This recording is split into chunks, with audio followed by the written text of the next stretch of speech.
All right, so Team USA played Serbia today in the first Olympic game, not a showcase game. And the biggest headline of the day wasn't that Kevin Durant had a near perfect shooting game.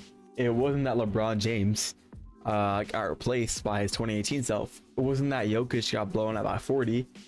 No, it's about Jayson Tatum playing 0 minutes, none at all.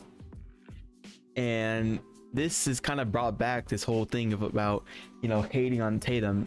And, like, I'm a Luka fan, all right? I am a Mavs fan. I'm a Jaylen Brown fan. So I'm going to be the first one to make fun of Tatum.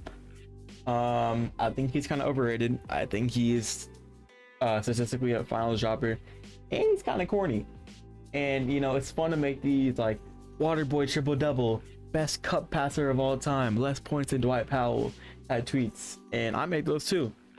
But we need to start like being like honest with ourselves. Like Steve Kerr came out after the game and said that like I feel like an idiot for not playing him, and he should. Steve Kerr is an idiot. He's not a good coach. I could go on about this for hours, but going past that, I mean like Jayson Tatum isn't a bad player, and if you're saying even like he's not even bad at the Olympics, like he was bad in the recent showcase games. They don't really matter. But 2020 or 2021, the Tokyo Olympics, he averaged 15, 3, and 1 with a block on 50% from the field and 45% from 3. He's still good in the Olympics. He's not the same level as regular season, and he's still good. And I feel like that's like this trend with Tatum, where like we know this, where he's not the same player he is in the regular season.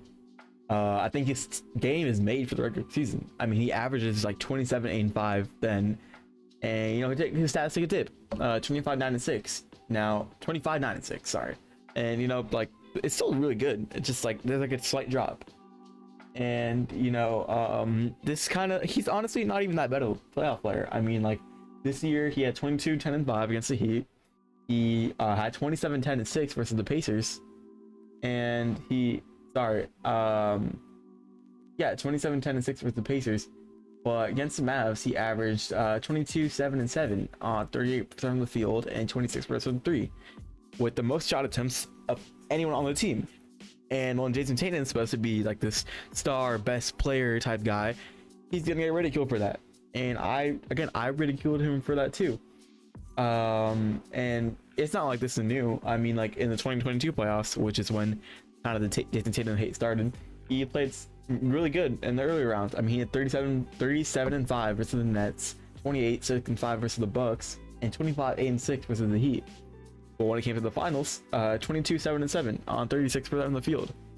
So like he's just, I guess, like he's pretty good in the playoffs, but he just did hard in the finals, and we've learned that about him. Could that change? Yes, but for now, that's all we know about him. And I get that he's worse in the finals, so when it matters most, but that shouldn't be like this only reason to dislike him. Like this season, he was still like a legit, really good player on a really good team. 27, 8, 5 on 47, 37, 83 splits with multiple 40-point games. And he led his team to the 1 seed, the best record in the league. I think they had a 67-15 record.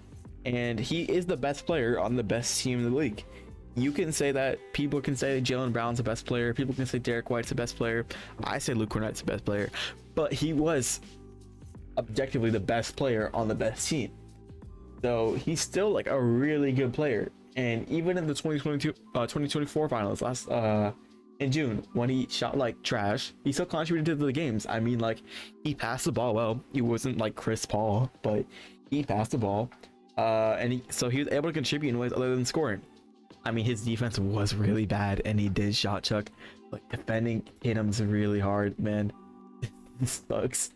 But yeah, I got my point. He's still like a legit player, and I think right now he'd be like top 7. I'd take him behind Jokic, Luka, Giannis, Shea, Embiid, and Steph. So put him exactly at the number 7 spot, and that's still really good. Like a top 10 player. And so like, why is Tatum popular? I guess that's kind of the question. I mean, like, there's a part where, okay, yeah, he vanishes in the finals. Not vanishes, but he definitely takes a dip. He he gets put into conversations where he shouldn't be. I mean, I've seen like the media try to force his narrative.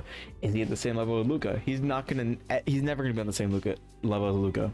And you know, when he got the 2K cover, when he got the Slam magazine cover, and you know, when the Celtics won the ring, he got most of the coverage. He got more coverage than the actual Finals MVP, Jaylen Brown. And I was pissed about that too. I mean, Jaylen Brown was amazing in that series, and he got no screen time, while Jayson Tatum tried to become Kevin Garnett and put some corny ass line, whatever. I made fun of him for that too.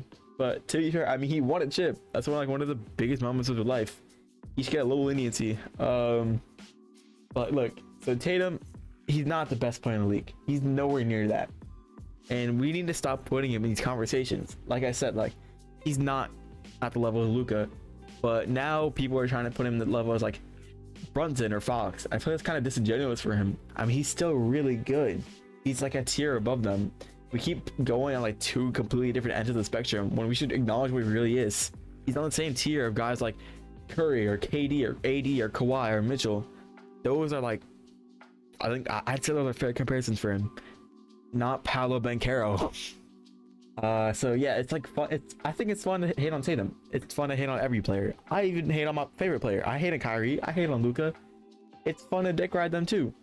But in all of that, we need to realize these players are who they are. It's like we shouldn't like put them in conversations where they are, whether that be better for them or worse for them. And you know, treating them as how they are, it's better for the fans. It's better for the players. And it's better to make Celtics fan unite. Shut the fuck up. Oh my god, I hate Celtics fan. God damn. So yeah, that's my rant for the day. Respect my Pookie Bear, Jayson Tatum. I don't know how to end this.